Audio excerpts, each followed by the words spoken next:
ഞാനിതുപോലെയുള്ള convention പ്രസംഗങ്ങൾ ഇവിടെ നമ്മുടെ തിരുവനന്തപുരത്താണ് ഏറ്റവും കൂടുതൽ പ്രസംഗിക്കുന്നത്. പോകുമ്പം മിക്കവാറും ഒക്കെ വണ്ടി എടുക്കാൻ ചെല്ലുമ്പം വണ്ടിയുടെ കണ്ണാടിയൊന്നും കാണുകയില്ല.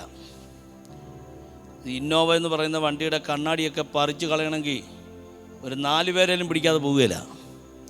അത്ര ഇഷ്ടമാണ് അവർക്ക്. അല്ലേ പിന്നെ വീട്ടിൽ മുഖം നോക്കാൻ കണ്ണാടിയില്ലെന്ന് വെച്ചു. ഇപ്പോഴും ആ കാറിന് കണ്ണാടിയില്ലെന്നുള്ളതാണ്. അതിവിടെ എവിടെയോ ഉണ്ട്. സത്യമാണ്. ഒരു മീറ്റിംഗ് കഴിഞ്ഞ് ഞാൻ ഇറങ്ങി വരുമ്പോൾ എൻ്റെ കാറ് മുഴുവൻ ഇങ്ങനെ കല്ലുകൊണ്ട് എഴുതി വെച്ചിരിക്കുക. കല്ലുകൊണ്ട് മെറ്റാലിക് ആയിട്ടുള്ള കാറിൽ കല്ലുകൊണ്ട് മൊത്തം എഴുതി വെച്ചാൽ അവസ്ഥയെന്ന് ഓർത്തേ. ഭയപ്പെടരുത്. അങ്ങേയറ്റം പോയാൽ നീ രക്തസാക്ഷിയാകും. നീ രക്തം ചിന്തിയാൽ ഒരു തുള്ളിക്കകത്തു നിന്ന്, സ്തേഫാനോസിൻ്റെ ഒരു തുള്ളിയിൽ നിന്ന് എഴുന്നേറ്റയാളാ പൗലൂസ്. തെർത്തുല്യം പറഞ്ഞത് രക്തസാക്ഷിയുടെ രക്തം ദൈവസഭയുടെ വിത്താണ്.